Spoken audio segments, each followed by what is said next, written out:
For those of you who don't know, I've been involved on the Football Canada Board of Directors or as president for about the last 8 years, and I've never been so confident in its future without this guest. Our guest coming on right now, which is Kevin McDonald, the new Executive Director of Football Canada. Kevin, welcome to Gridiron Nation. Thanks, Jim. Thanks for having me on, and thanks for the kind words. Well, you've done a great job so far this summer, throwing in, I'd say, at the start of April. You hit the ground running in this position. Tell us about your summer and tell us about what you've learned about the domestic and international football communities.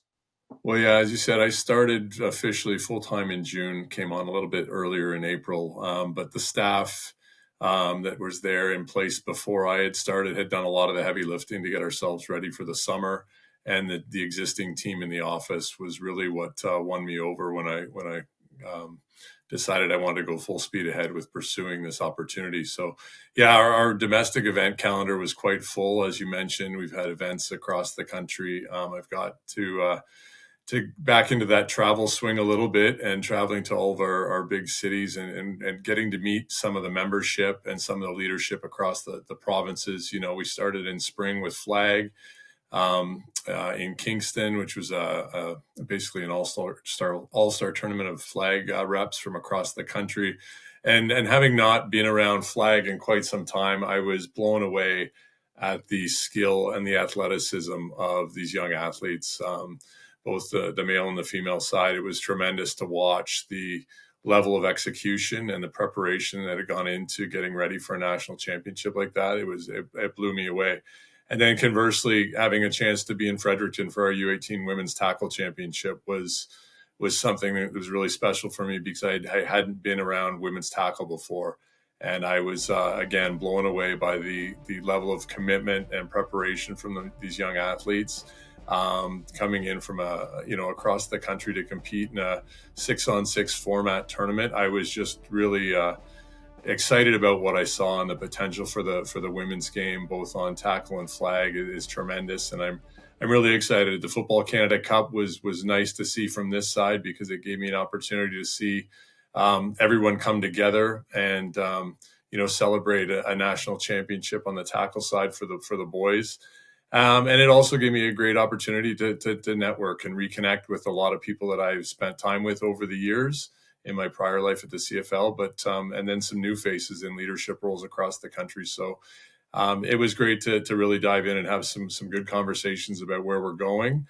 One common theme that emanated from everyone and has come up in my conversations consistently is just the need to unify the country and get people back on the same page and get us pushing forward and embracing the opportunities that are ahead of us and working collectively and strategically and with some intention about the things we get involved in and the choices we make and how we perceive ourselves. We're quickly realized, we provide tremendous value to our members, and we should be really proud of what we do and what we offer to young men and women across this country. When you talk about intention, the thing that I feel right now about this organization is it's moving from a fairly sound, low-key amateur organization as we go into this Olympic quadrennial to really professionalizing the operations. Talking with you, talking with Peter Baxter, the new chairperson for Football Canada, that would appear to be the direction. What is involved in all of this? Well, I think it's really for me to take a step back and just in its simplest term, identify and again, be intentional about how we describe ourselves. We are a sport delivery vehicle, but we are also a business. And I think we need to talk about ourselves as a business in terms of what we provide, the customers we align ourselves with, what we can offer. The partnership landscape is relatively untouched. I think that's going to be a great opportunity for us as we now have flag football into the Olympic cycle. But it's really just drilling down and understanding who our customers are, what our framework looks like, and really understanding a little bit better what the back end of our business looks like from a digital footprint standpoint, what we can offer a partnership in terms of what a program looks like, what our reach is, and what our people want, and what do they want to be involved with. And I know, first and foremost, officiating development was something that was always at the top of my and the CFL's priority when I was working in football operations there. It's still the same. We've got tremendous growth and an explosion of growth really on the flag side. But we also need to accompany that with, officiating development, getting young people engaged and out into the fields where they can keep the sport moving. They're a tremendous asset and a partner of ours that we need to do a better job working alongside. And then the coaching development piece is something that we are, I think have fallen behind on. And it's something the membership needs. And it's something we're going to have to really invest in and put some energy into reframing what that coaching model looks like to get people certified so they can get out and provide a safe, fun, exciting environment for our athletes. 2 decades plus at the Canadian Football League. I think you were the vice president of football operations for a dozen years there. May stand to be corrected on that.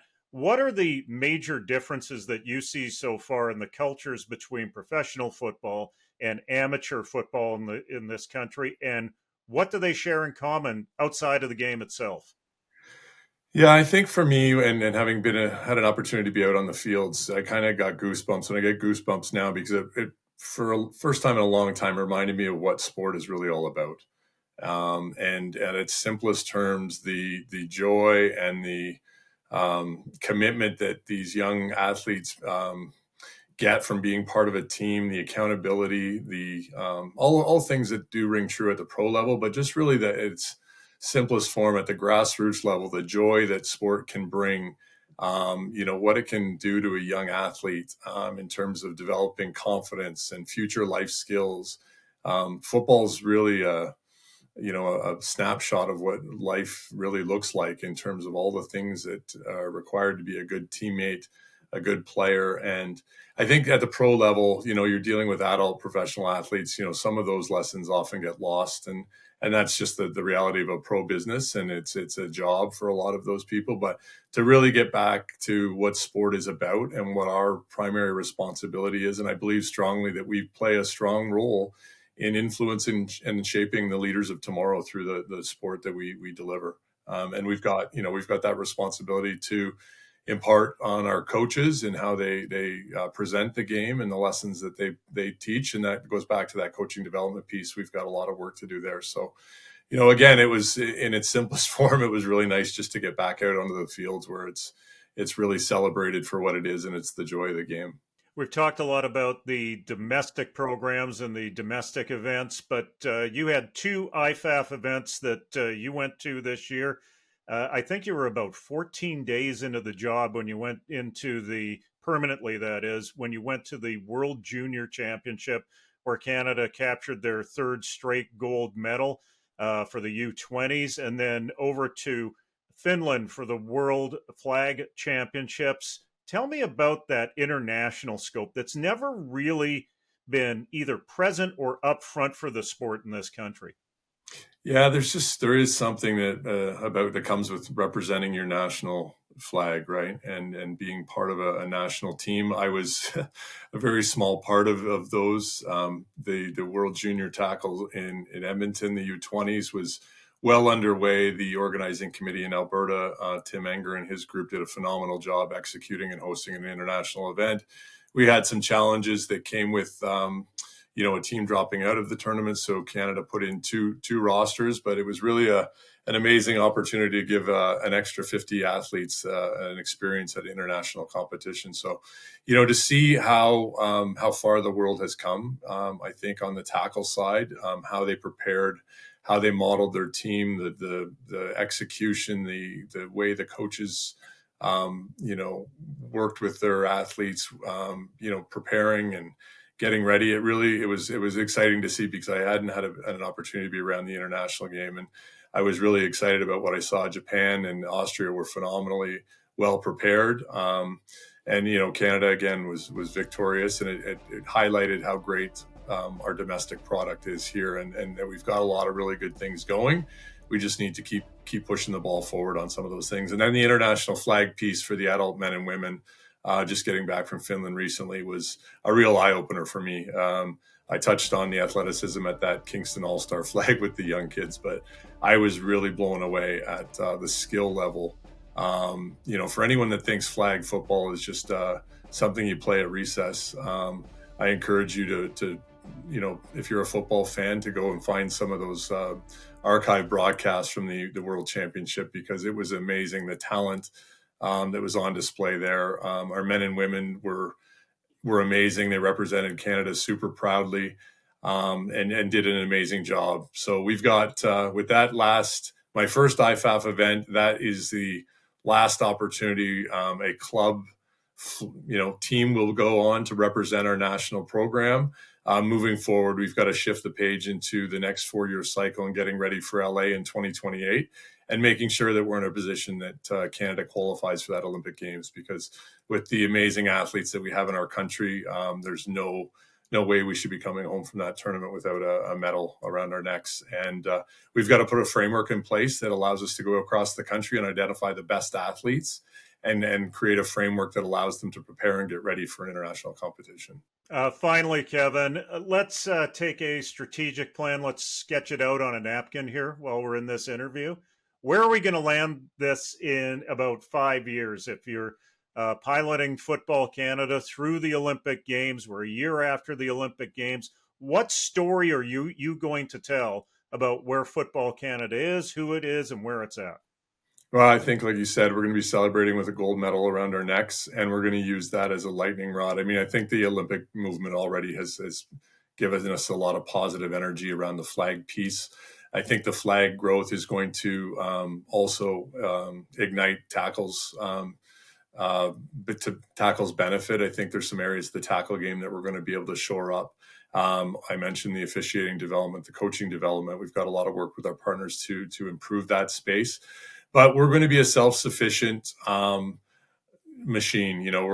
We've yet to scratch the surface on our corporate landscape, and I believe that corporate Canada wants to be part of the stories we have to tell in shaping young men and women across this country. But I want our sport to be something that is viewed as safe, that is welcoming.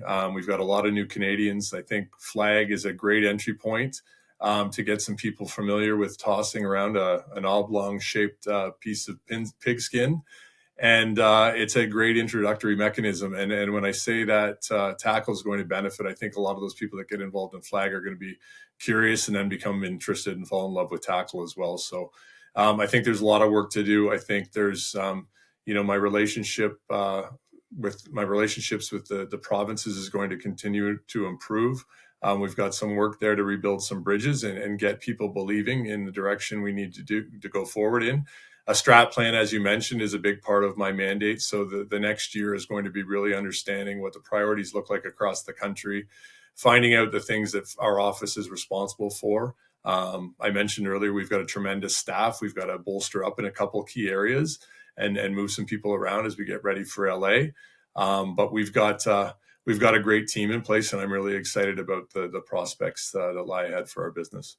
Well, all of the football community across Canada should be very excited that you're at the helm to lead Football Canada towards the Olympic Games and build on our successes at the tackle level, both for men and women. Kevin McDonald, thank you very much for your time. Thank you. Appreciate it.